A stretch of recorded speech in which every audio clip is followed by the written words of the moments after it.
Check 1 2 1 2 1 2. This is Esteban Xound here with the HipHop Xertified podcast. I have a very special guest with me.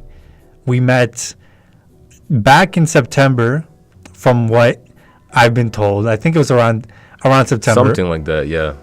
And we've been keeping in contact ever since then. I'm definitely a big fan of this guy. I enjoy his work. Respect. And yeah, honestly, I'll let you guys get to know him real quick. This is Elijah Flores. Yeah, Elijah. I go by Flores. I call myself that because my last name is Flowers, and back in Belize, they speak Spanish and English, and it's a very diverse culture over there. So I'm trying to just integrate that, and I'm also learning Spanish. So I'm trying to get my knowledge up in that sense. Quick question. Do you think with your phone, we could set up the video right now? Yeah, it just has to charge though. Like, is it not charged? Like, it was about to die. Okay, if it's not, then it's all good. Like, give it like half an hour or something. I promise you guys, we will bring the video as soon as we can, because I've been dying to get. I gotta get a videographer or someone who's kind of come in here and record. I know a guy. I was actually gonna ask a guy to come through, but he's busy with work. That's all good. We will bring video to you guys very soon here, but it's okay. We got audio. So anyway, you mentioned Belize, right? So I guess we'll get straight into who. Like, obviously we know who you are, but where are you from? Well, I guess the simplest. When people ask that, it's usually like, what's your ethnicity, right? It's like if I said where I'm from Canada, and then you're like, okay, so where are your parents from? Okay, it's a multi-layered question. Yeah. So, so we'll say, where were you born? I was born in Montreal. In Montreal. Yeah. And then what is your race? Human. Okay. But my mom was born in Haiti, and my father was born in Belize. But the thing is that his my grandfather is Belizean, but my grandmother is born in Guatemala. Okay. So it's like an interesting mix of different. Where is Belize? Belize is right next to Guatemala. Okay, so that's Central America, right? Central America. Yeah, right. okay. Yeah. And, okay, so this is interesting. So you said your grandma's from? Guatemala, yeah. And then she later, migrated to Belize. Okay. Yeah, when she was a child, though. And I guess we'll jump straight into it, honestly, because this is a conversation I wanted to have. Yeah. So your parents... Now, how do you know how they, or at least your grandma, do you know how she got to Guatemala? How she was, I have no idea, actually. Like, how many generations in Guatemala? No idea. Couldn't tell you. She was, both of my grandparents on my father's side were orphans, so, I don't really have no information. I don't know. Well, the reason why I asked this is because I was having this long ass conversation with my mother about our generations and our background. Right. And it was extensive. I ended up being late to my skip the dishes shift, which I'll get into later. Man. But yeah, we got into this long conversation about backgrounds, right? Like where our grandparents are from, their grandparents. And as far as I understand, I have at least 6 generations in Colombia. But then before that, it's in Spain. I see. It's some in Spain. Mm-hmm. So it's, I guess if you go far back enough, obviously we're all going to be from Africa.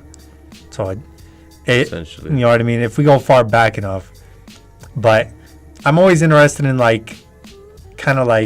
someone's genetic makeup. Mm-hmm. Yeah, it's always nice to see different features in a group of people that they share. I don't know. Yes, what is it about what's the topic exactly? Well, okay, so the reason I wanted to bring this up is because I wanted to ask do you have any sort of what is your mix in your your family? Is it mostly people, Oh, I see. Well, you know what I mean? Yeah. I have a cousin. Well, my family background is kind of really diverse in terms of my cousins and my relatives and stuff. I have a cousin. His father is from Jamaica. A lot of my aunts have different heritages, and they're like my half aunts, not full aunts, because my grandmother, she had a lot of children, and whatever comes with that, you know how it goes with What do you mean by that? No, like families, the family structures are different. They're not like Canadian families. You know what I mean? Like, I mean, they are to an extent, but it's, let's say if you see a family and there's 3 kids, but 3 of them have different fathers or something, but all the same mother. Oh, okay, so yeah, something like that. I feel like back in Belize, that's seen more as normal, or really, or it's more seen not normal but more understood. While here it's like, oh, you're not the perfect family, like you're a bad family, right? Where there, things happen, and it's just the way it is. Yeah. Okay, word. That makes sense. Yeah, they're not gonna like hate on you because you don't have both your parents or anything like that's.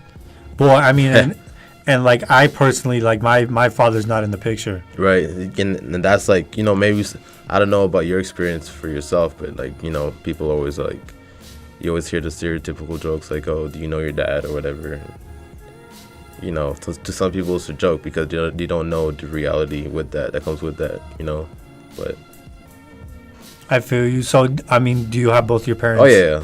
It's just, okay, that's just good. I know a lot of people who have a lot of friends who don't have that in their lives. And, I've seen how that can be different. And yeah, and I think one thing I find a lot of questions about, like, my lineage. Mm-hmm. Because there's a link missing, right? Right, I see.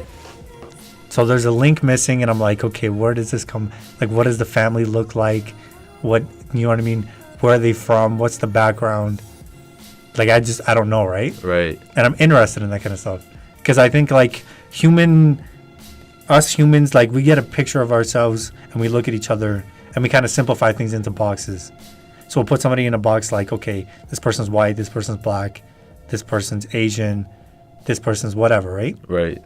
But I think we totally negate how complex yeah, true.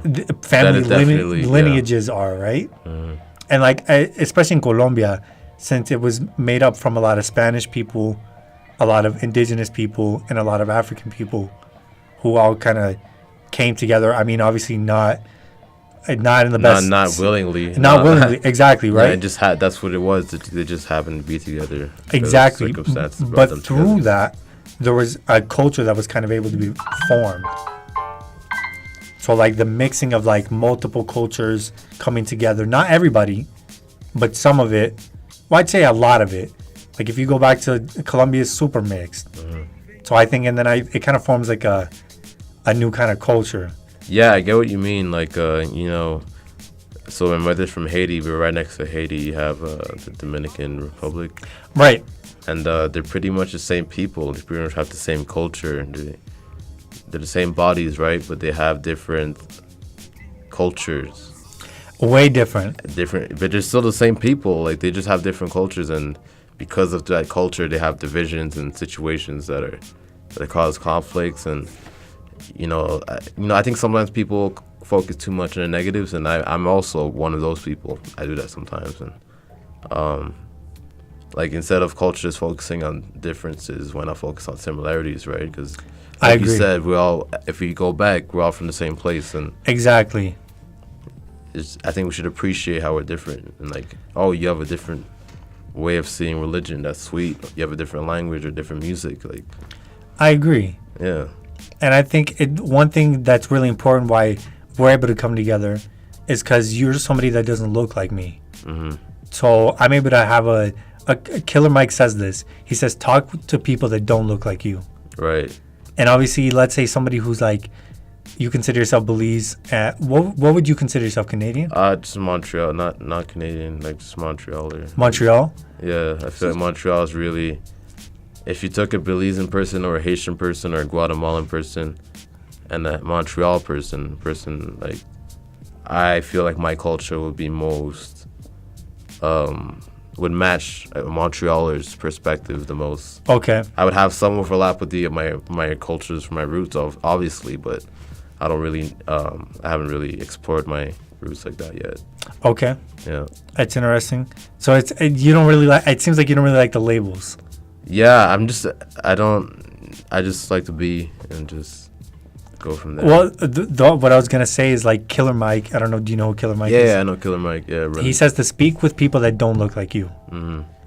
And the reason is to like kind of gain a different perspective on like other people. Right. So people from different backgrounds. So that's something I'm trying to implement. Is like, let me speak with somebody who doesn't look like me, because most of the people that have been on the podcast so far kind of look like me. I see. You know what I mean? So it's like, let me diversify it. Like go and like learn something new from a different culture, a different perspective, right? Exactly. Yeah. So I wanted to get into obviously some of your work. So how did you get involved with the Sweety Treaty Show? What happened with that? So one day I got an email. Like, I was at my girlfriend's house. Shout out to Amber. Shout out to Amber. I've met her before. Very nice lady. Yeah, she's a sweet lady. So I was at her house, and she got an email from school, from one of her instructors or the radio station manager. And they were saying they needed some people to help work with a podcast with some people from school.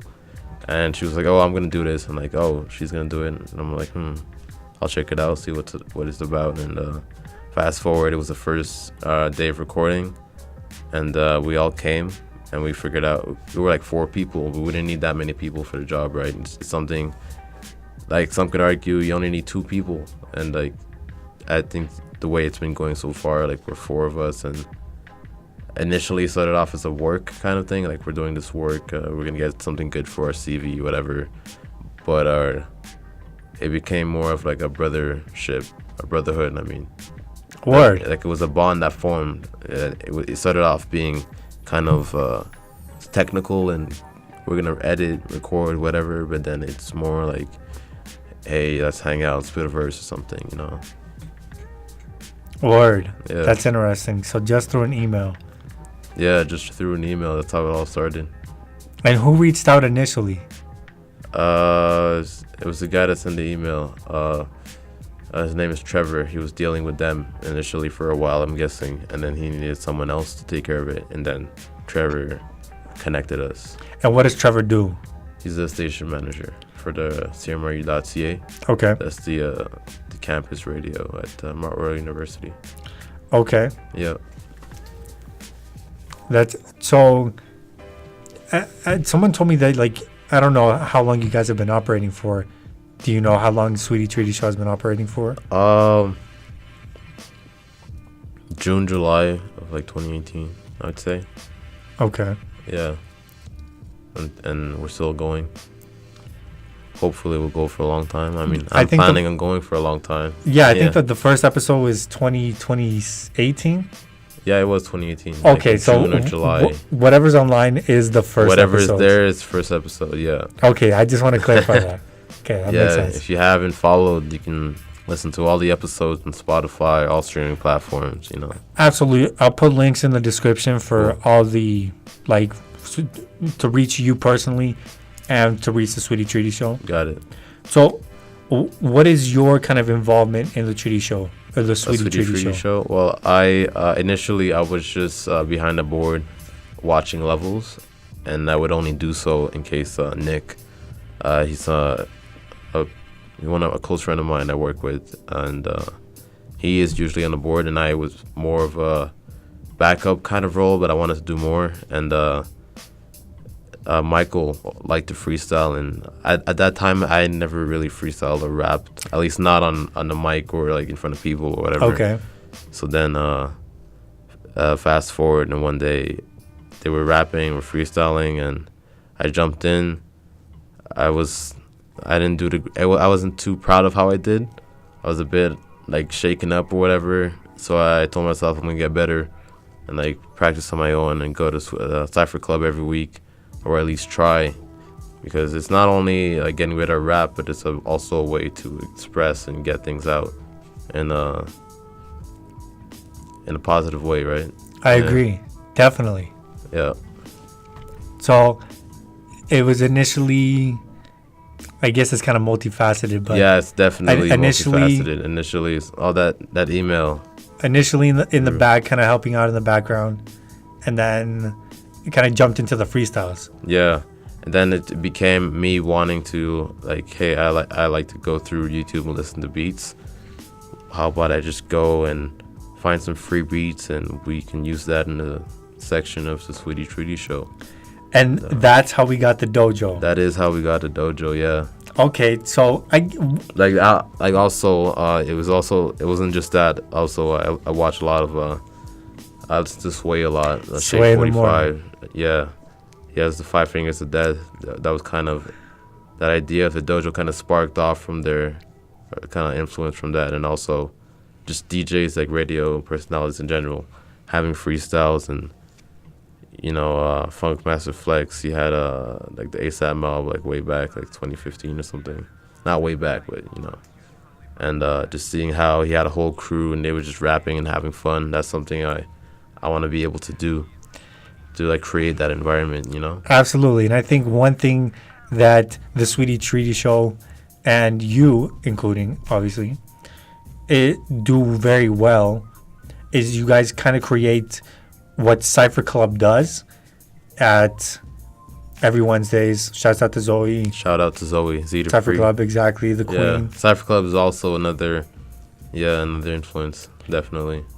And I think you guys take what happens in Cypher Club and you guys bring it to us like a studio. Mm-hmm.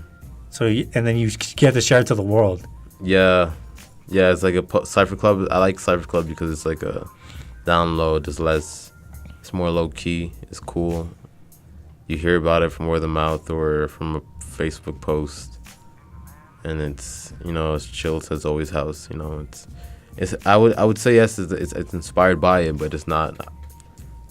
We take parts of it, but we also add in our own flavor. Like I don't mean to say take as in like you're taking it. Yeah. But I mean like kind of bringing it. Right, we're bringing like that soul, the same like kind of spirit, the same vibe, yeah. Right. Yeah. So, I wanted to ask, how has your studies in broadcasting helped you with the Sweety Treaty Show? They given us my studies has allowed me to record or be part of. It gave me an opportunity to be on the Sweety Treaty Show. So, if I wasn't in this program, I wouldn't be doing this. I mean, I might be through some other way, but it just helped me expand, like see things and see a bigger picture, right? And make me want to do different things and see what I can do. Okay, so I'm interested right here. So do you think if you weren't in university, you would be doing the podcast? A podcast. I'd probably be doing a podcast, maybe not the Sweety Treaty Show, but who knows? I guess I might not even be doing entertainment. I might not be even doing podcasts, and I might be doing. I was really heavy into parkour for like a huge chunk of my life, like 6-7 years. Okay. And that was really like a whole culture, like how hip hop is a culture, like parkour Absolutely. is a culture as well. And okay, I feel like I learned a lot from that, and now I'm in a phase where I'm exploring something different, but familiar at the same time because. Parkour does at least the way I learned in Montreal and with the people I learned it with, it was a very hip hop thing. We would always have music playing and we'd be doing flips or whatever and just freestyling or someone playing ball. Just anyone is welcome there and it was sweet. It reminds me a lot of Cypher Club. Okay, word. Yeah. So that's interesting. How you did parkour for 6 years? Yeah, I mean I still can do parkour. Like I still can okay, bust a move over tables and shit. So yeah. Do you think any of that's transferred into could you b-boy, kind of like dancing? I feel if I applied myself, I could. But is it similar? Is it I think it's totally different, right? It's different, but if you're willing to put yourself through the training that parkour requires, I think you'll be able to put yourself through the training that becoming a skilled b-boy requires, Absolutely, I agree. Yeah. That makes sense. Yeah. Word. So one thing that you mentioned to me in private, now you can tell me if you don't want to touch on this or not. Yeah. But you mentioned to me how you deal with anger issues. Yeah. Yeah, sure, man. I haven't really This will be the first place I really talk about it in a public space. So if we can, it's better exclusive somewhere. Hey, man. So yeah, what do you want? Like, what's your curiosity? I wanted to know, when did you first realize that you had or are dealing with anger issues? So a lot of this deals with my like mental health journey, and right now I'm on some meds that I probably shouldn't be on, because it's just the way. I was going through a hard time. I went to a clinic, and they're like, "Oh, you seem to have. Hey, this looks like the best medication for you. Here, you take it. Come back in 2 weeks, see how you feel." And I was doing okay at first, but like 2 months later, like say like since September, late August maybe, I feel like the meds has been causing me, like changing me in a way. Okay. So yeah, I gotta set up that appointment and get that under control. It's just that it's just more impatient than anything. It's not more. Oh, I'm good. Yeah. It's just more. I just want things done quick. I just have like a go mentality. If you know what I mean. Like, I mean, I am chilled and laid back, but when I want to do things, I really want to do things and not like just hang out. And sometimes I hold that same standard that I hold to myself to. That is unrealistic, because I just want to. Sometimes I feel like I don't listen to myself when I'm pushing myself too hard, and I try to push other people based on how I would push myself, and that causes issues as well. But they're just things that I have to work on. And yeah, I agree. Yeah. That's something I can relate to a lot. Oh yeah, especially when it comes to like topics. Yeah. Oh, so much of that. Yeah. Hopefully, people listening can relate to it as well, because like you might feel sometimes like it's out of your power, but it's just a journey to. Was it an incident that happened that you realized, okay, maybe I'm dealing with something? Oh yeah, I've had a long journey with mental, like, man, like it's a thing in my family. Okay. Yeah. So it wouldn't say it's one specific incident. No, not at all. It's long history. It's a history of things. How old were you when you kind of became aware of it? When it became really real for me and I couldn't ignore it anymore, I was like 17, 18. Okay. I was back in Montreal, and I was studying at this college called Vanier. And also my lifestyle wasn't the greatest at the time. Like, I wasn't taking care of my diet and the things I was putting in my body. So I had like a huge mental breakdown, and I had like really severe anxiety. I couldn't even walk into a food court without being panicked in my head. But then I got through some counseling, therapy, and all that, and he got me set up, and I learned how to deal with it and diminish whatever symptoms and get on with my life, you know. So, what does it look like for you when you go through an episode of anger? Oh, I'm actually like, I have a good shit, man. A lot of the time I don't show it, because it's like, I don't know, just with my family, you always learn, like, if you don't have anything good to say or positive to present, then just don't. So, like, if I'm angry, I try not to let it affect people. Just when it's something, like, really fucked up, or something that really pushes you past your limit, then it's there where I have a harder time.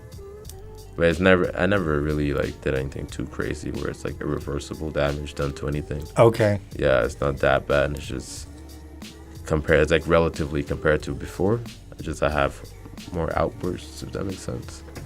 So you mentioned to me that you tried breathing exercises. Oh yeah, definitely. Oh, that helps so much. Right. Yeah. So I guess, when did you start picking those up, and what kind of breathing exercises are there? Around that same time, like when I was in college back in Montreal, I went to see this student. It was a psychologist guy doing his PhD, and I was doing treatment. I went for about a month or a month and a half, so weekly, once a week, 30 minutes, and he suggested this kind of breathing technique where you tense your muscles and go through different parts of your body, but I wasn't really like, I was like, that sounds too complicated. I was like, fuck that.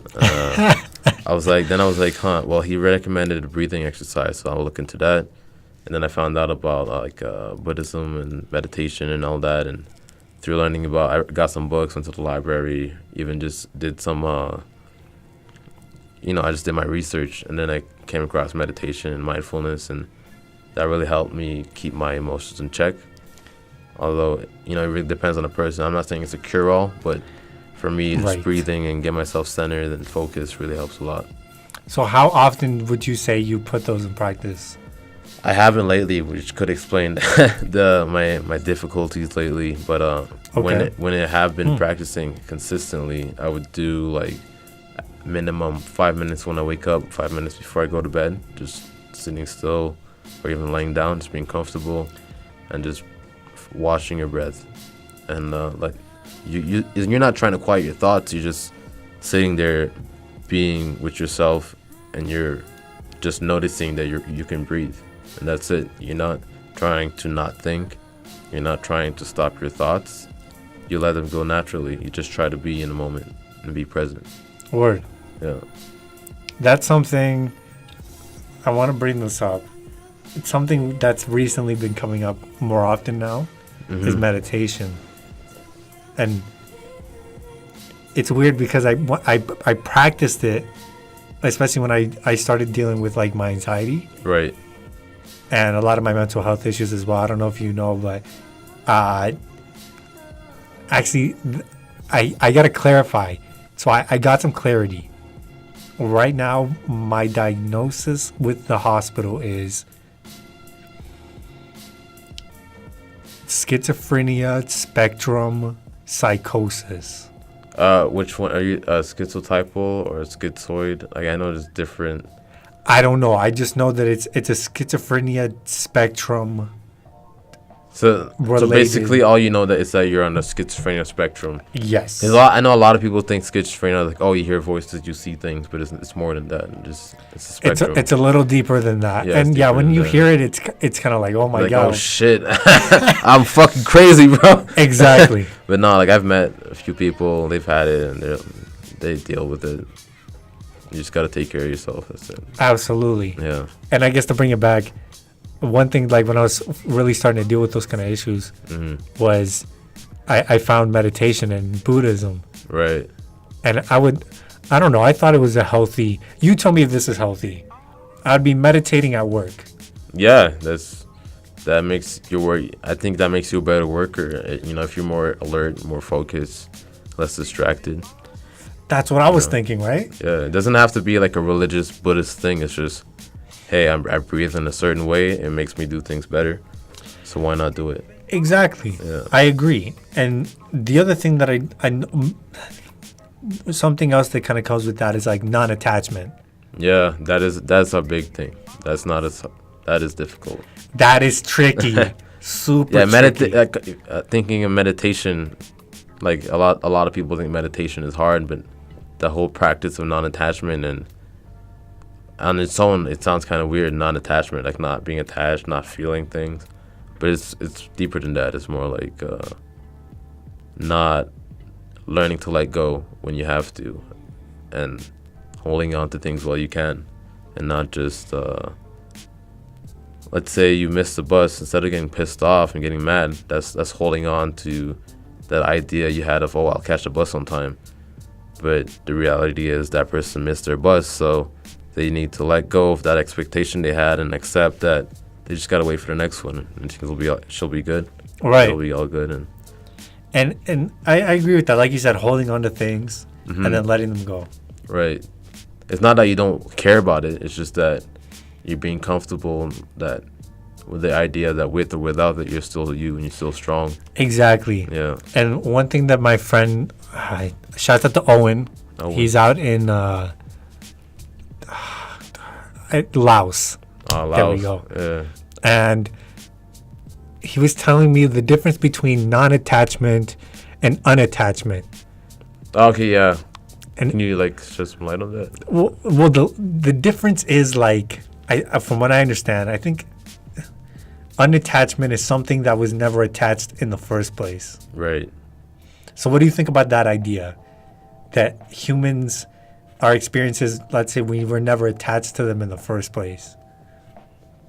That's an interesting way to look at it. But I'd also argue that you can't really be unattached to anything because you're part of the world and you can't exist without the world.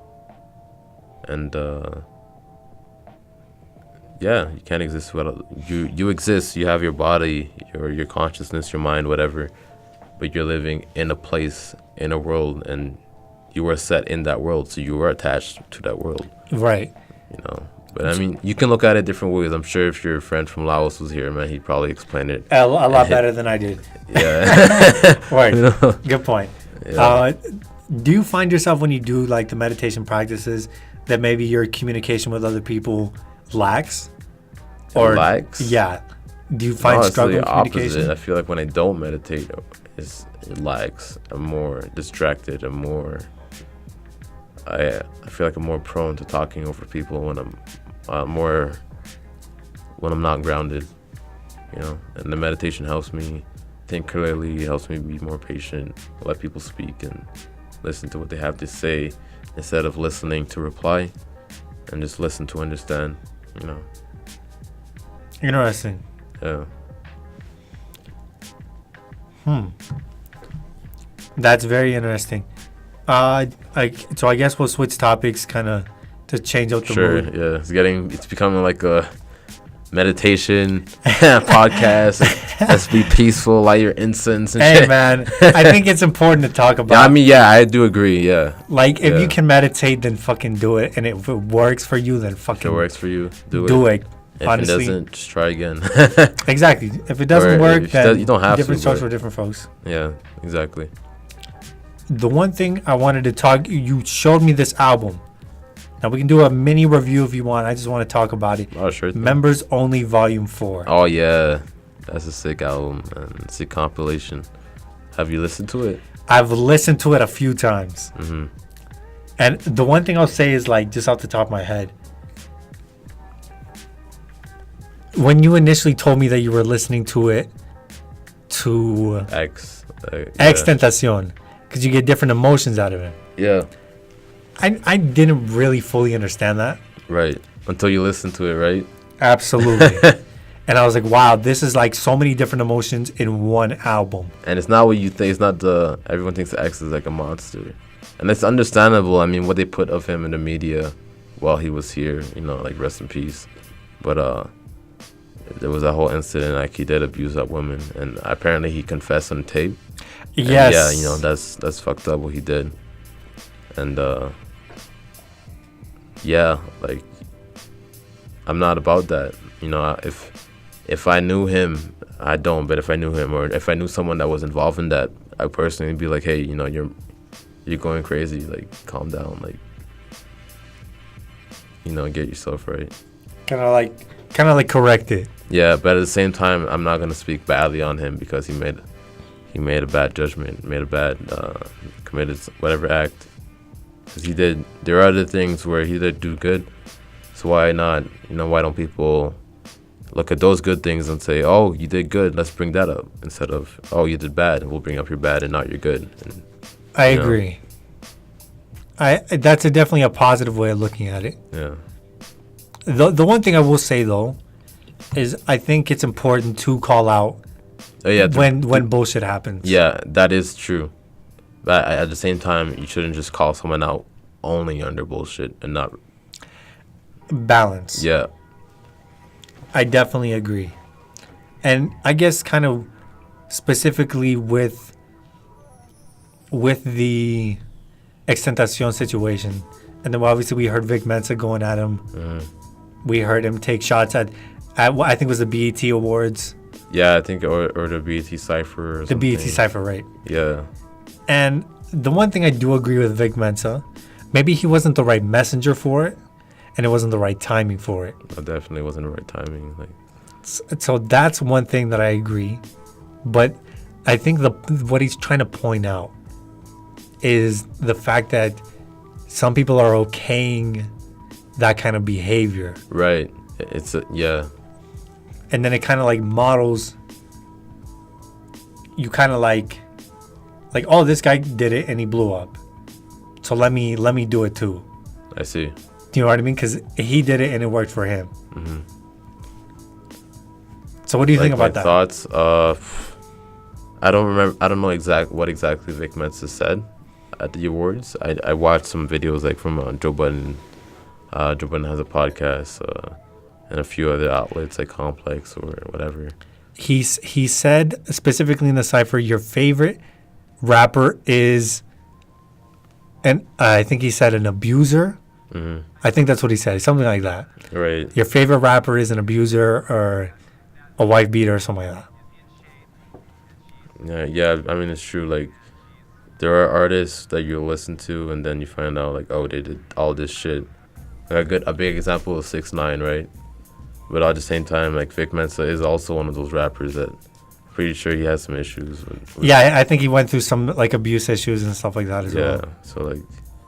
Yeah, so he's right for saying what he said, but I think it was just wrong. It was distasteful the way he executed whatever he wanted to say, and I'm with him on that. But I think we should hold ourselves accountable too. Word. Yeah, I agree. And one thing I'll say is like, because I know it's like, especially when I was, I don't know, like 17, I definitely looked up to a rapper named Kevin Gates. Kevin Gates, yeah, I know Kevin Gates. I don't know him personally. I don't know him personally at all. But like, I watched his interviews, and like, I was just so like, it was like entering another world. Yeah, he comes across as like a real like intellectual, like he knows stuff and. Absolutely. Yeah. And I think that like that blew me away. But what came with that, because he was also glorifying kind of the street life. Mm-hmm. So I kind of took it like, oh well, this dude he's so intellectual. Look where he's at now, and he sold drugs to get to where he did. Right. So let me go do that same. Let me go sell drugs and maybe I'll get to where he is. You know what I mean? Yeah, I feel like a lot of youth who don't know better, or youth who unfortunately are in those circumstances, do that with the goal of getting money. I'm not saying everyone has the same goals. You know, people have different circumstances. Maybe you just got to pay rent or get food on the table. Exactly. You know, and you do what you got to do. But the point that I do agree with you on is the whole thing about I feel like today, not just Kevin Gates, but a lot of people and their messaging and their raps, it's I don't know if glorification is the same thing, but there are a lot of themes that are repeating, and a lot of artists are sharing the same themes, and hip hop is just becoming. Thankfully there are artists who still try to do their own thing, and they do it well, and they explore different avenues rather than do your mainstream flow that the Migos flow or right. I mean, I'm not knocking it, but if that's all you can do, it's like I saw something that said J. Cole can do what all these young rappers can do, but these young rappers can't do what J. Cole do, or just that whole concept of it's cool if you can do this flow and this flow, but what else can you do? You know.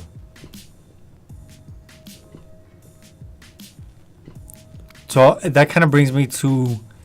And this is not me taking shots. This is me as a fan wanting to hear art. Well, J. Cole just put out a song called Middle Child. Have you heard it? I haven't heard it yet. I haven't. It's pretty dope. I can't talk about it yet. Okay, so since you haven't heard, but you've heard Members Only 4. We'll bring it back to Members Only Volume 4. Sure. So, honestly, what were your favorite tracks on the album? I will say Hi, Wendy was a really cool one. White girl, let me like Wendy. Yeah. Girl, let me like Wendy. And the Spotify version has a free verse, but I think they took down that version. Damn. Because it was empty. Like, you heard like X's vocal was going. It was fading out. And then the next verse came in and it was free. So you could just rap over it as if you were on the song with them and just like vibe out, you know? But yeah, that's the good thing about Spotify. And maybe I gotta get hip. Hey man, they gotta call it Spotify. I'm on Tidal, so that's why. Oh shit. But I'd support Tidal because Tidal helps. Black owned. Yeah, it's black owned, which is good. And the second thing that I'd say is it pays artists more. Yeah, a bit more. Yeah, true.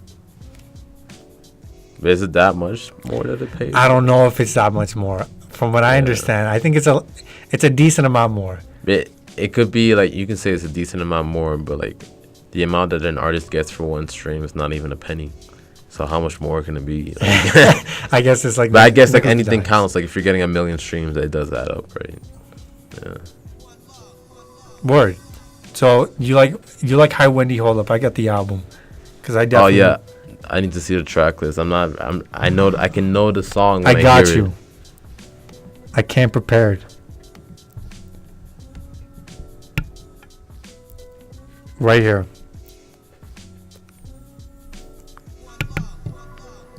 Okay. So you see, of members only, there are a few artists that I'm a fan of. Like obviously X is a fan of mine. I'm a fan of his. But Craig Zen, Ken Soul, Flyboy Tarantino, like pretty much the whole crew, man. Like they just have some pretty really artistic talent in there. But yeah, Gassed Up was another one that's pretty sick. Gassed Up, I think that was produced by, I think it's what's his name, Bass Antenna. It could be, yeah. He's got some dope beats. Yeah, oh yeah, definitely. Yeah, and there's also so there's that one. There's Jose on My Wrist. Jose on My Wrist. That was also produced by I think Bass Antenna. Yeah, Bass Antenna. Yeah, like He Diddy, Ski Mask. He did. That was produced by, I think it was Ski Mask the Slum God. Oh really? Yeah, I think he did that whole song himself. Wow. And there's so much. And also I have to mention Proud Puppy Lover by Craig Zen. I don't remember that track. Oh man, not one of the most memorable tracks for me. Craig Zen's one of my favorite artists, really, like top 10, like right now. Like my girlfriend Amber got a puppy recently, a little Havanese dog, and I don't know, I'm gonna listen to that song. It's aggressive, but I just think about him because I like dogs now. Like I like. What's the track about? You just gotta listen to it. It's calling himself a dog, but it's like, he's like, I'm a dog, and think about what a dog can do. A dog bite. Oh, like can fuck things up.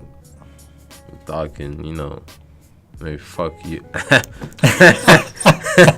I'm a dog. I'm a dog. Well, I mean, people have been saying that for a while. Shouts out to Parliament Funkadelic. Oh, shout out to Funkadelic, man. Atomic Dog. Oh yeah, sweet music, man. Absolutely. Yeah. I'd say my favorite tracks, I like Nothing. Nothing. Oh. Yeah, that's the feel nothing. I might sing is horrible. Trust me. Yeah, I really like Nothing. I like how it opened up. Yeah. And then I like Sauce. That was like. How does that one go? It's like. I might I'm probably missing out some, but it's just. No, I remember how Sauce goes. Hold up. Oh, I'm pretty sure we can play it.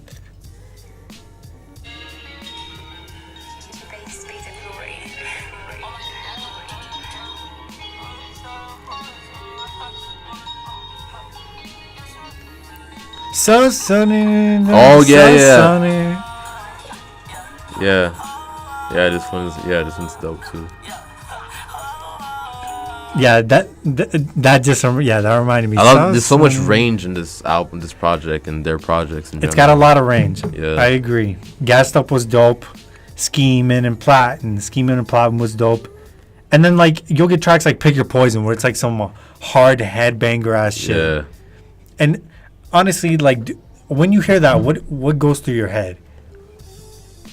When I'm listening to like a hard kind of like banger. Yeah, when you hear like that hard ass banger. I don't know. It's just like I like rap along or just listen to the lyrics and think about my own issues or how I relate to the lyrics or even just the energy of the track. They're like screaming out, and it just makes me feel like in times when I'm upset about something or I'm going through a rough situation, I'm like, I'm not alone. Like people are going through it too, and hearing them get through it and seeing them do what they do is like, you can have your issues and still get your life going. Okay. Yeah. So, like, do you really relate to those kind of tracks where they're like super? Well, like this, the really screamo one. Like, for example, Pick Your Poison, Ball Head. I like it. I like those tracks. I like the aggressive tracks. The aggressive ones sound like fun. Like you like think about like being at a party and you're like just like out of it and you're with your boys screaming. I imagine that's what it's like to record on those tracks. You're just lit, like you're just hyped up and you're just like rapping and screaming or whatever and in the flow, doing your best art. And I think Extentacion does a lot of those kind of tracks, right? Yeah. I'd say Extentacion, that whole camp has a really good job of doing that. Yeah. And doing like the really screamo tracks. Yeah. It's like a screamo rap kind of mix. One thing it reminded me of was like punk rock. Yeah, definitely. Like that or grunge, right? Yeah. Now, do you listen to punk rock at all? I know a few artists, but it's not what I listen to on a regular. So there's not really much of a transfer. There is a transfer. I know the sound. I know what punk rock. There is a sound that comes to mind, but I wouldn't know specific artists. Oh, neither would I. Yeah. It's just from what I hear, right? Like. Yeah, definitely. From my point of reference, however small that is. Yeah. So I Pick Your Poison was dope. Fall in Love with Death. That song was okay. It was kind of like like these kind of songs right here in this middle section. Yeah, Love Hard, Fall Fast is another good one. Now or Never too. Like they kind of bring it down. Mm-hmm. So they kind of smooth it out. Like the track listing, it's strategic the way they have it all laid out. It's not like it flows. It's meant to be listened to all at once, not just like I feel like not enough artists do concept albums. It's more like a bunch of singles put together to get a bunch of streams. It's not really like Good Kid, Mad City or Forest Hills Drive or even I don't know, man. Just those albums that had a concept behind them.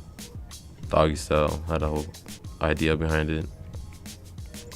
And I guess, well, a part of it I think is because now the more songs you put out, the more streams you get. Right. I feel like that kind of waters down the art, the culture. But absolutely, I agree. But I mean, if you're not,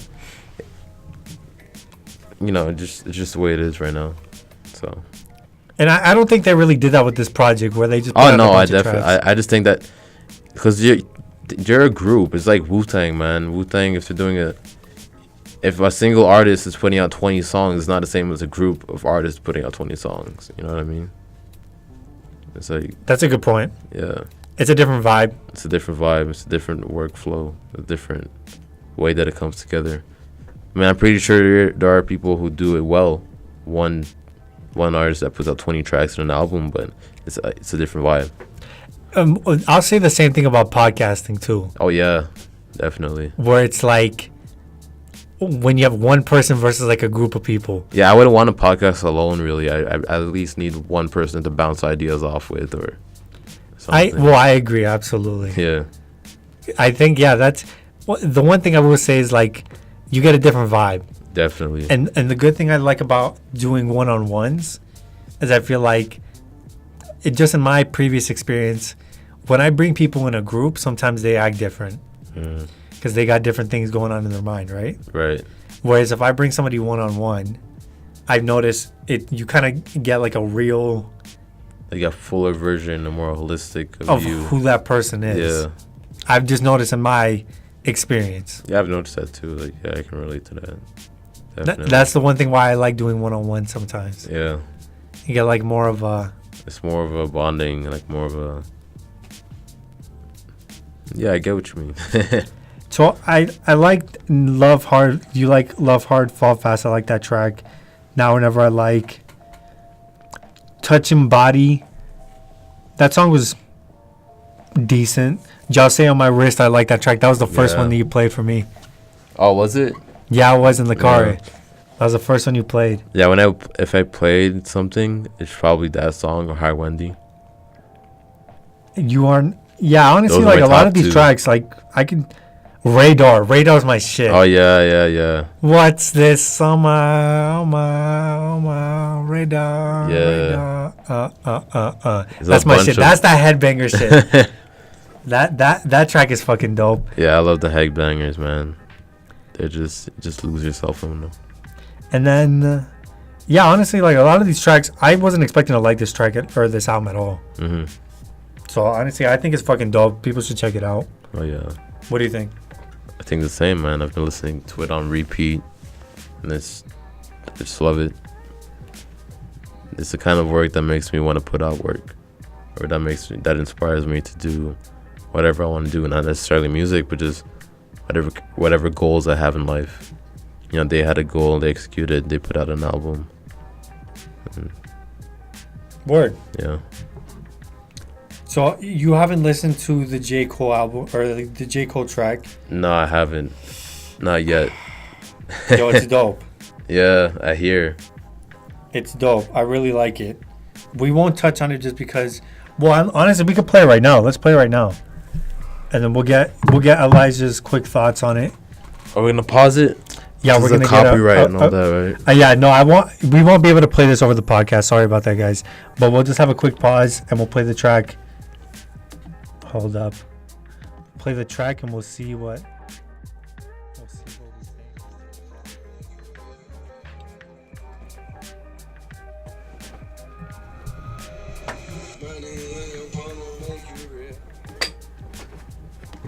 So first impressions, what did you think about it? I feel like it's I I like this J. Cole. Like it's a more aggressive, more like out there J. Cole. You know, it's more. It's like he's unleashing the rapper in him, the MC in him. It's really coming out, and not. It's less of a. I feel like people don't take J. Cole seriously enough. They just see him as a smart rapper, or the introspective, the conscious rapper. But he is more than that. At least to me. Like I listen to J. Cole and hear his bars, and it's really meaning. They're not just lines and words that rhyme. Right. Mm-hmm. I agree. So what did you think about like the beat? The beat, oh yeah, is definitely like J. Cole. I feel like he does really good on a lot of different beats, like old school boom bap or like today's kind of trap sound, and that kind of had like both. Felt like a nice blend of both, and he did really well. You know, he did his thing, and he stayed in the pockets. He was tight. Yeah, that was a dope track, man. And one thing I wanted to bring up is because he says two things. He said, he was talking about dissing people. Mm-hmm. And he said, it won't be to sell you my new sneakers. It won't be because someone slid in my lane. Right. And I think he was kind of taking shots at Kanye. The sneaker part, definitely. The lane part, I don't know who directly or who exactly that would be about, but the sneaker, I probably see, yeah, I can see that as a shot too, because Kanye is very technical with the way he promotes himself or makes his appearances on social media or just out in the world in general. It's like if you see Kanye, something's coming. If Kanye's not around, Kanye's just doing his thing in the background. That's a good point. Yeah, and I feel like Kanye is one of those people where, you know, because he's Kanye and because he does, like, as a person, Kanye, I'm not the biggest fan of, but that's not to say he does make good art, and I'm not gonna choose to not learn from his art and take what I can from it just because he's a bad person. Like, I know that's kind of like conflicting. People might have like a cognitive dissonance on that. Like, it's like I'm not with Kanye. I'm not down for his ideals or whatever shenanigans or whatever the fuck he's doing. But he's a good producer. He does that well, and I'm trying to be the best producer I can be, and I can pick some skills from him, right? So do you make it a separation between art and the person? It's a weird thing. I know that there'll definitely be people who don't see the same way I do, but I just see, yeah, I make that division, and it's not even on purpose, because I know me when I'm rapping I feel like in whatever situation as people, we present ourselves in a different way. Say, if you're going to class or versus you going to Cypher Club, or you with your mom at home, it's like a different. you're a different version of you. You're the son, the student, the rapper, and producer, the worker, and it's just we all have different sides to us, and sometimes you catch one side. But Kanye is just really selective of what he shows to people, and I feel like that's what the people have an issue with. It's like he has all this power, but instead of using it for good, he's just messing around and wearing a MAGA hat and meetings with Trump. And I know that happened a while ago, and I know he said he was told to, wasn't his fault or whatever. But come on, man, like you should at least know what's going on, like with who he is, and you should at least know how to keep his image clean, right? So that's a good point. Yeah. And the other thing that J. Cole said is, had a long talk with the young man Kodak, reminding me of people from Ville. Obviously, I'm censoring. Straight out the projects, no faking, just honest. I wish that he had more guidance for real. Yeah. Yeah, Kodak is like, I feel like you can say that about 6ix9ine as well, because like they're both two young artists, and they're doing their thing. 6ix9ine was trolling too much and got in the wrong crowd and got associated with them and got locked up.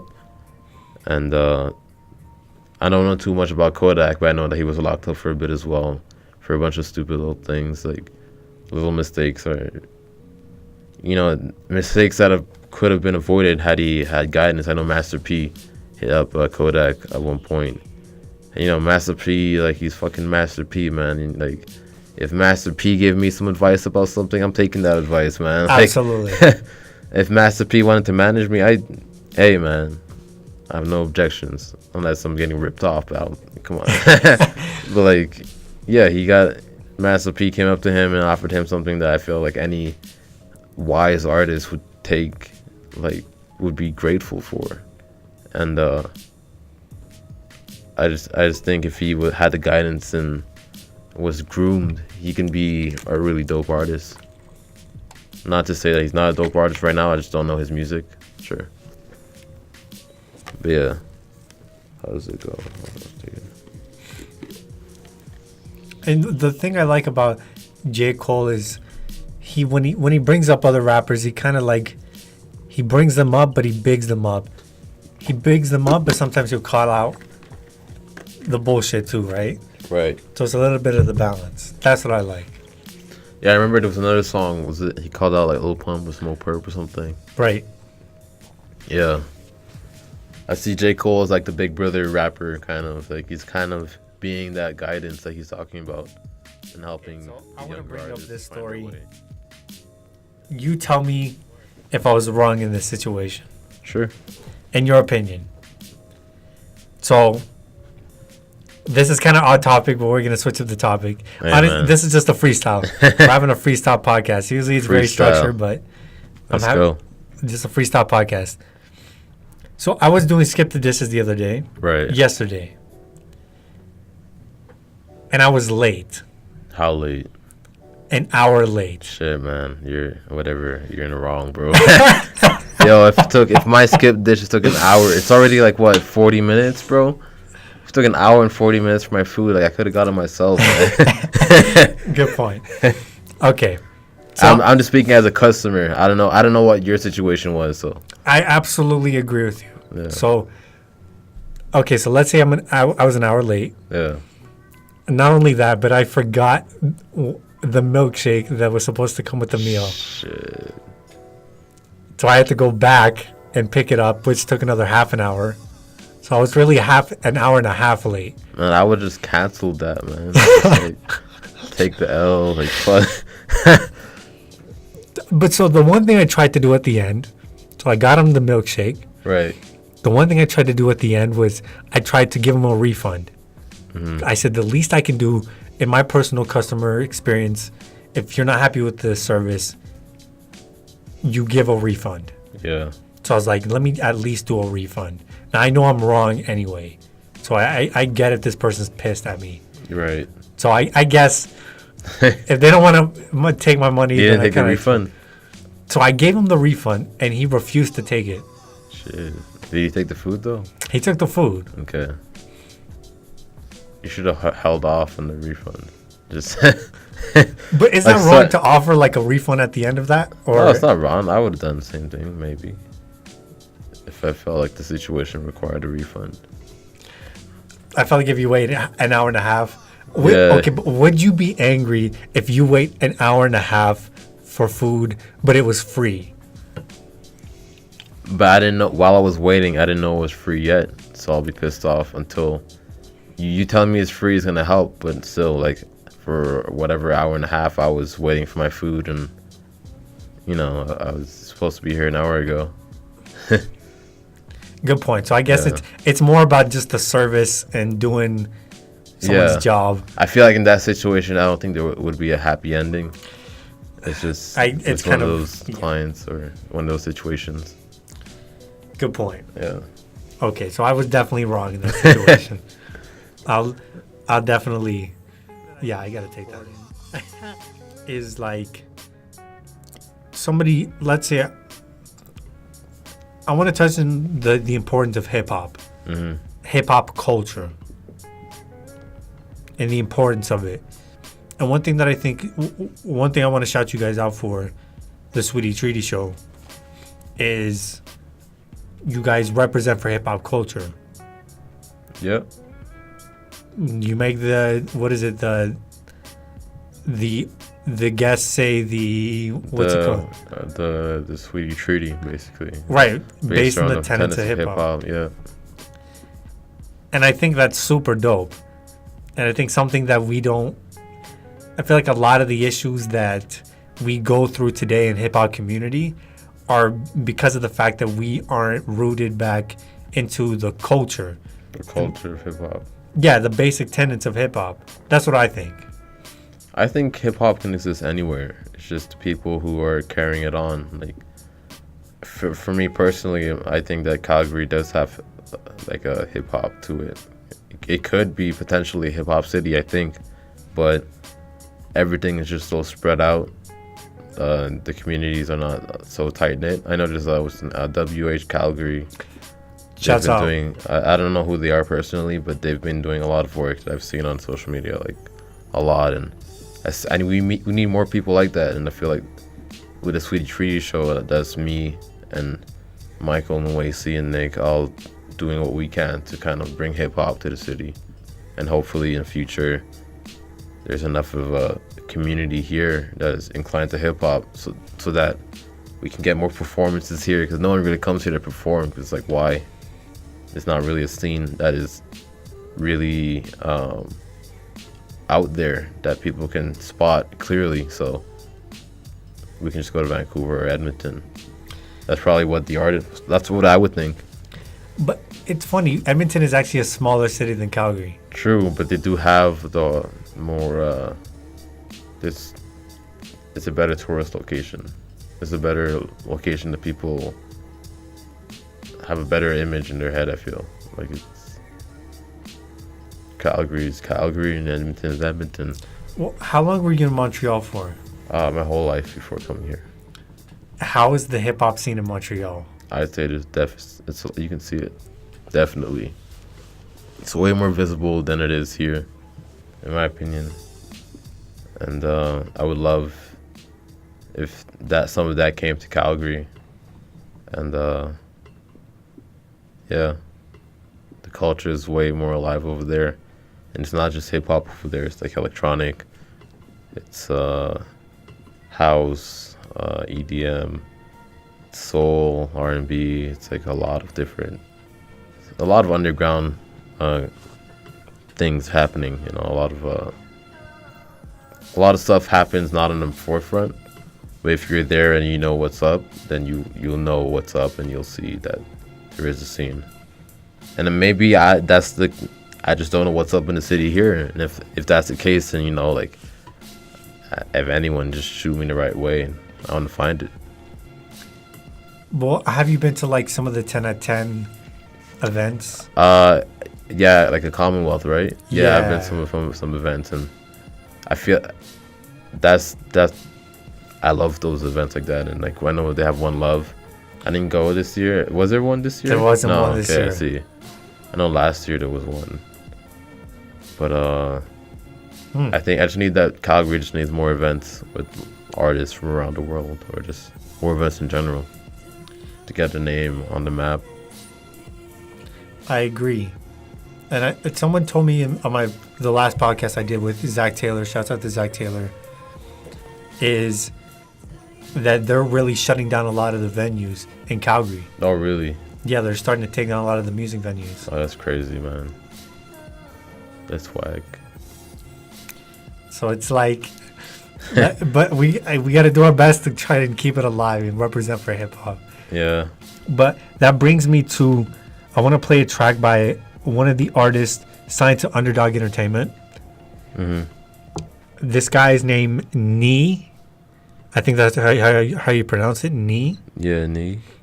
And I checked out his project Grit and Grime, and I think it's fucking dope. Okay. So I want you to listen. This is gonna get played in the podcast. So I'll have to edit it in, but sure. I definitely want to get your take on this. This is a guy out of Calgary. All right. Oh, nice.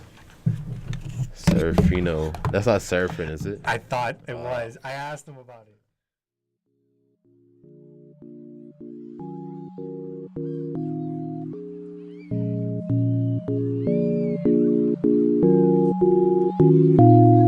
It's always late night that the pen is strong. Reminiscing what's dead and gone the other day in the lane. Got me gray, gotta switch on the lane. Fuck brakes, matter of fact, fuck a barricade. I barely shut up. Fuck around with my burning rubber. Get the bumper, burn hot summer, come and get the cover. It's often daylight that the men are gone. 8 a.m. and we party on. Finished bottles, I ain't living strong. No other cast where I belong. Running pretty low on the bomb car non-stop. On the real till I'm long gone on top. Kick your feet up with the bomb pop trees up. No more rest, no strength can defeat us. Hype by the side of the masses in motion. Just dance to the bass and it slaps. Devices are high in the prime of commotion. Red hot mic when it's set done.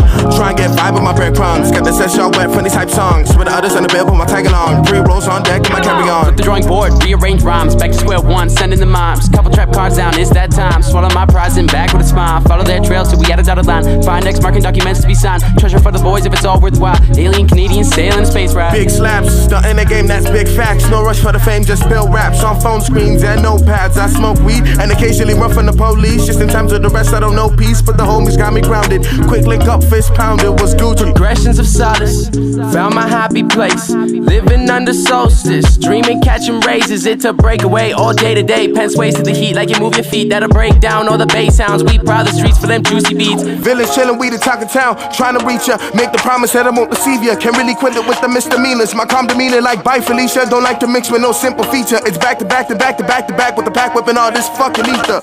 Yeah. Combinations at my fingertips. Abomination, I ain't finished yet. Hype beats in action, no time for reaction. Save your applause for the final attraction. Pheno not lacking on phone screens. Lethal injection at home, please. Verses unfinished, can't no peace. Hop in that block when I roll trees. We wrapped it up and broke it down. Scaled it up, flipped it out. Chopped those dubs and views around. Wound up with a £quarter of musical equity to kickstart the longevity. No time for the beef. I'm stacking all my greens steadily.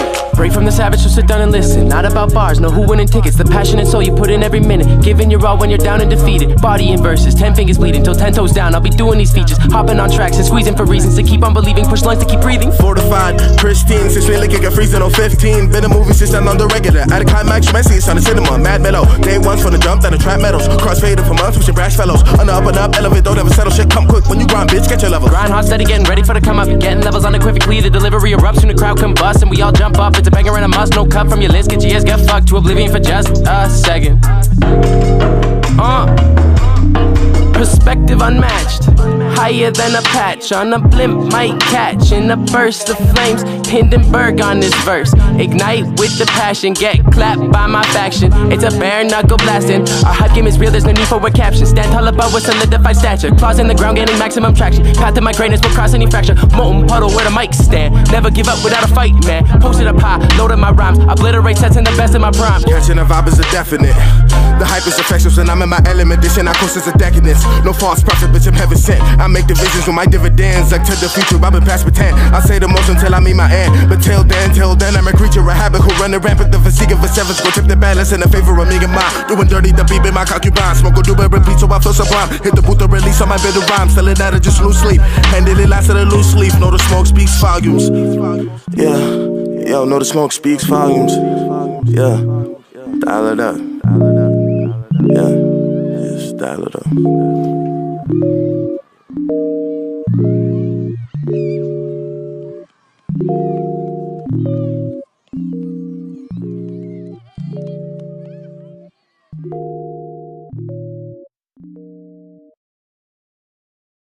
So yeah, that is Grit and Grime. Right. Well, sorry, that song is Phone Screens, and what is it called? Phone Screens and Notepads. Yeah.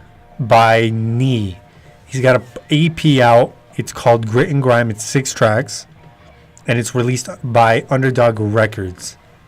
Underdog Records is a Calgary-based record label run by Zach Taylor and somebody else, I think. And they got a whole bunch of artists. Young Kazi, have you heard of him? No. Young Kazi, they got a whole bunch of artists. Is it a new label? Yeah, it's like a newer label. Oh, okay, they've been out for like a couple years. Oh. But they got dope music, honestly. So what do you think of the track? I like the production. It had a pretty smooth vibe to it, and they were in the pocket. It was a nice, well put together song. I look forward to like hearing more. Hopefully they get big and they start doing shows. I mean, are they doing shows? Like, I just haven't heard personally. They're just a new group to me. From what I understand, they've done a couple shows, like on. Actually, that's a good question. I think they've done a couple shows with 10 of 10. Okay. And then I think they've done a couple of independent shows. I see. Okay. But yeah, it would be dope to see them live. Yeah, like just for anyone, man. Like, I know what it is to aspire to be something, and hope everyone gets to be what they want to be. You know. I say a lot. It's like a thing I do. Or is that like or like or? Is that a Montreal thing? Or like a Canadian thing? I don't know. Could be.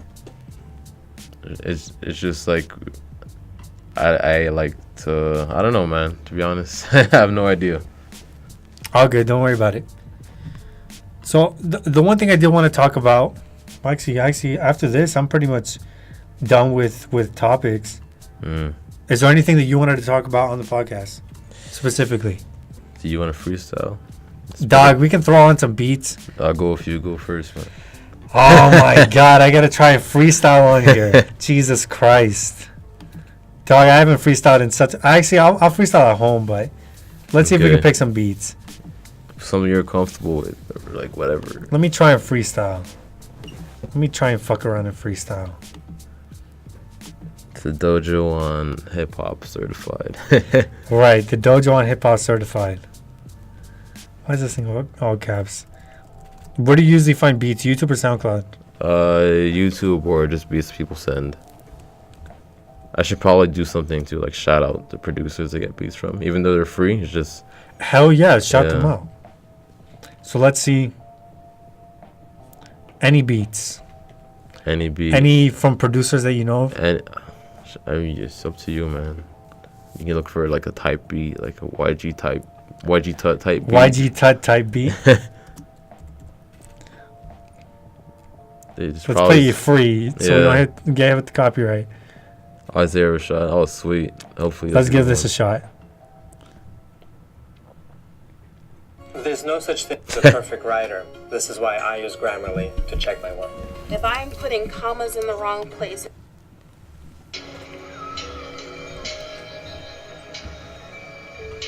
The shitty thing is we don't have the music going through the headphones. So. Can you fix it after? When like I'll have just to add it on top to make it. Oh shit, this is kind of a vibe. Okay, it's kind of a vibe. Yeah. I'm getting hyped tonight. I'm feeling so live. Feeling alright. Like the Kendrick song. Put your Kendrick on. Get your Kendrick on. Spit that verse. Spit that hearse. Put them in a hearse. Put that body in a. Put it in a curse. What you talking about? Got the water on my side. And I'm never leaving by. Never leaving it. Never taking out of sight. What you feeling it tonight? Da-na-na-na-na-na. Switch up the flow. Okay, go. Elijah, go. Okay, it's my turn to go off on a beat produced by Amethyst Rock Stars. Yeah, I just fumbled, stuttered, but now I'm back on the track. Yeah, that's a fact, and I try to come through with different rhythms and motives, different ramps to show in. Yeah, I'm showing out. Yeah, I'm trying to get the clout. But not really. I don't care about the clout. I just want my experience. I want the money and power. I'm trying to become the best flower that I can be. Trying to find growth and nurturing. Yeah, I'm trying to get people in my circle that are caring, more caring than greedy, because greed is really a kind of disease and it can really fuck up your situation and place in the world and society. Yeah, I'm talking about debt and other things, yeah, and other blings, and I'm gonna pass it off to the boy Esteban, yeah, to my boy Esteban, yeah. Boy with Esteban, yeah. I got all the damn. Take it easy. I was about to. Oh shit. Okay, hold on. Let me catch this. I was about to flex. Ducking on my ex like the Tory Lanes. But I'm in my own lane. Got my own fame. Playing my own game. Do it by my rules. And it's like a fucking duel. Me and you. But we respect each other. Respect each other. Hey. It's like the Shaolin. We try and go back and forth. We try and play the fucking chorus. Try to play the chord. Hey. No beat. Let's try this. Joey Badass. Hold on. It's free. Let's give it a shot. This is by Process. With 2 E's. Process with 2 E's, basically. Let's hear what they got.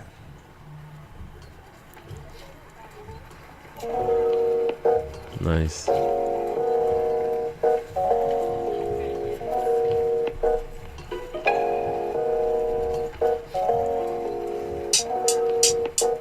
Yeah. I love it when they have the, they start with the hi-hats and it's just going like. Yeah, give me your word, my boy Esteban. Yeah, I'm on a podcast and now it's on. Yeah, I'm trying to go far. I'm trying to change my clothes up. Switch from a Hanes boxer brief to a go yard. Hey. Yeah, I'm trying to go far. Yeah, I'm trying to get intricate with my flow. It's so delicate, but I still harden. I harden with time. Yeah, get better after every rhyme, and I do it because I will improve. And yeah, that's my move, and I will show you how I groove on the beat. And every day of the week, I love it. It's really therapeutic for me. And sometimes I seem faded, sometimes I seem closed off, and maybe I'm just dealing with some situations in my head. But instead of making your judgments, why not just come up to a person, ask him how he's doing? Yeah, ask him about dreams he's pursuing. Yeah, I'm just trying to get something off. I'm trying to get my thoughts off to this mic and to this beat. Yeah, it's dying off, but I'm waiting for the drum. I'm waiting for the beat to kick again. Yeah, to kick again. This reminds me of hanging out in a minivan, smoking a good joint. Yeah, smoking a good joint. And ever since it was legalized, it made me see things differently. Not because I had any prejudices, but as a young kid, I never thought I'd smoke with my pops. And now I remember one time I was rolling him up a joint and he got mad at me, and I asked why, and he was just saying, "You're wasting too much weed." Yeah, my man saying I'm wasting too much weed, and he wasn't mad at me that I was smoking. Yeah, I was toking, and yeah, I was high. I had my hands shaking and I couldn't roll my reefer. Yeah, I couldn't roll my reefer, but now I'm gonna let the beat play out. That was dope. Yeah. Got a little bit of an insight in there. Yeah, I tried to. Oh shit. Spitting that so quick. I said Bond spitting that so quick. So quick. Elijah with the dope spit. Hey, with the dope spit. I'm trying to come up with some new shit real quick. Off the dome, and I feel at home. Off the dome, yeah, I feel at home. Off the dome, yeah, I feel at home. Yeah, Off the dome, yeah. I feel at home. Off the dome, At the dome, feel at home. At the dome, yeah, I feel at home. I'm just trying to bone. Trying to Nice bone. lady. Hold on, let's get a new beat. You ate that, dog. You ate that. Thanks, man. Do we want to go with a different type of beat or same Sure, kind of vibe? man. Like, whatever. Let's go with the same kind of Dojo, Dojo, dog. wow. This is the one. You gotta join me on this one. This is the one. Let's see how he's got it. Shout out to Giuseppe Kicks. Oh man, the description said there's some glitches, but let's still work with it. You wanna hit it first? Yeah, let me spit a little written that I got. Gonna hit it first and spit it first. Alright, let's get it. Let's get it. Debating morality, even spirituality. Working so casually, wondering, is they mad at me? Mind is on a battery. Lies come with flattery. In the car chattering, thoughts that I am gathering. Hattering like a kingpin in a haystack. Had a team, and we all about that payback. Way back when motherfuckers would come and take that. Save that money, decided to go and make rap. Hey dad, did you forget about your 3 kids? We was in apartments wondering how to feed kids. Jesus walks, mama was making 3 cents. These girls talk, I was beating my penis. Little genius, developing since a fetus. All my teachers leaving the fucking speechless. Straight A grades to making it on the C list. Now my psychosis leaving me fucking weedless. Devious deeds, let me paint what the scene is. Nowhere to go, America where the dream is. Leave behind family, little nephews and nieces. Throw the peace sign, the devil's power, we need this. Airplane bound, New York, we touched down. Bunch of Colombians, TSA look for £1. Expired visas, moving in like a hush sound. Headed down south, all we needed was one town. Yeah, all I needed was one town to get around and spread my wings and spread my sound. Yeah, I'm talking about my music, I'm talking about my views and all of my own influences. Yeah, I'm talking about influences. I'm talking about how I became the man I am today. Yeah, I remember when I was a young kid, I would play in the background in the play yard. Yeah, I would go far, and I'm trying to go far. I'm trying to get my boxes and go yard. I'm trying to go hard, and now you heard it on the podcast with Esteban and me at last. Long overdue. And yeah, we show you how we do come through like a duo, come in like a duo. Those 2 people on the track, back to back. Yeah, we know we got it down pat. Yeah, we got the rhythm, we got the rounds for days. And smoking on haze. Yeah, I got psychosis. I got my own issues, mental health situations. Yeah, it got me feeling like a crazy patient. And yeah, I got it under control, and I'm gonna get it. Yeah. That was dope. Yeah. Alright, let's do That one. was sweet written, man. Yeah, I appreciate that. And do one more. We'll do one more. Let's try this. Let's try a different type. Kind Alright, of, let's try and do like a switch it up. extentacion since we Oh man. I mean, even at that, I feel like you search that. There's so many kinds of beats he makes where it's like it might be totally different. you might be okay. That's What do you like think? an R&B. Something hyped up. Let's do something a little hyped up. Lil Uzi Vert. Is there like an X with ski mask type beat? Schema. Okay, let's see. Isn't that the original members only? The I don't X and know. Ski Mask. I know think that they is. spent some time in. Oh, that one's sold. Let's try this one. Mosh Pit. That one's sold though. Oh fuck, we need a free one. Yeah, Ronnie Spitfire. J. Sure, man. This one right here, Spitfire. By Breeze. By Breeze.